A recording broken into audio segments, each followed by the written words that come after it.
Different techniques, such as thermography or vibration analysis, are used to regularly inspect that surface power pumping units are working correctly.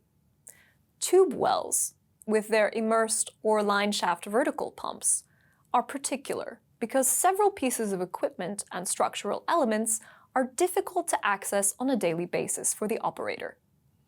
Other tools and methods may therefore be used to specifically analyze the performance of a tube well.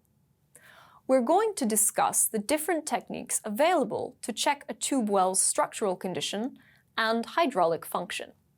We'll also present the remedial measures to be implemented in case of malfunctions. First, if a deterioration in the tube well's productivity is observed, i.e., the discharge flow rate gradually or suddenly decreases, an electromagnetic assessment can be conducted in order to identify any mechanical or electrical malfunctions in the facility. If all seems to be functioning correctly from an electromechanical angle, then a tube well inspection using a camera can be performed. A visual inspection of the condition of the inside of the equipment enables the impact of aging on the tube well and its operating method to be assessed. In particular, a video will allow the effects of clogging, corrosion, or even silting to be detected. It is also possible to carry out specific pumping tests on the tube well. These tests are carried out systematically during the tube well design stage.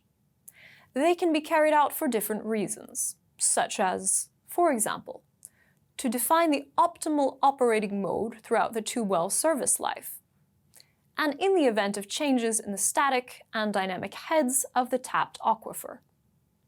There are two main types of pumping tests: well tests, carried out over a short period of time, and aquifer tests, carried out over a long period of time. Well tests consist in carrying out a series of pumping operations at different flow rates over a relatively short period of time, 1 day maximum.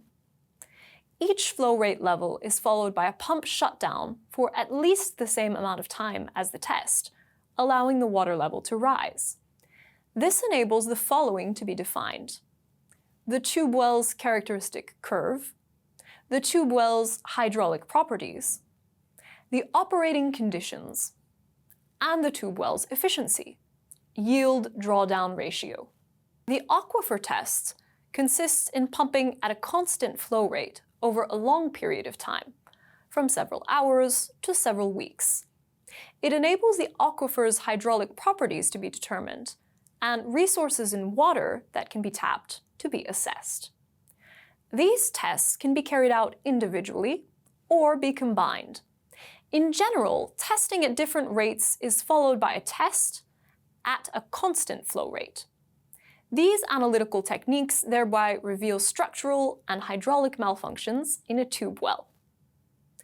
We are now going to talk about the main remedial measures that can be implemented in order to improve a tube well's efficiency and prolong its service life.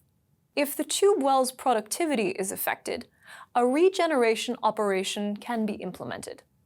For example, in the following pictures, we can see a cleaned strainer after clogging.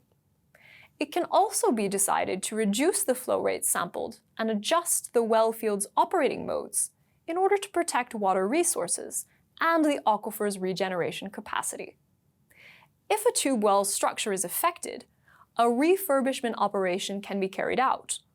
For example, in the following picture, we can see the refurbishment of the tube well's protective sleeving. However, in the event that deterioration is too advanced or productivity diminished, it may prove necessary to abandon the tube well entirely. What you need to remember. Several techniques allow us to check the structural and hydraulic conditions of a tube well and an aquifer. These include camera inspection and pumping test techniques. There are two main types of pumping tests: well tests, per flow rate and over a short period of time, and aquifer tests, at a constant flow rate and over a long period of time. These different techniques enable the malfunctions and structural defects to be found, and thereby suitable remedial measures to be chosen.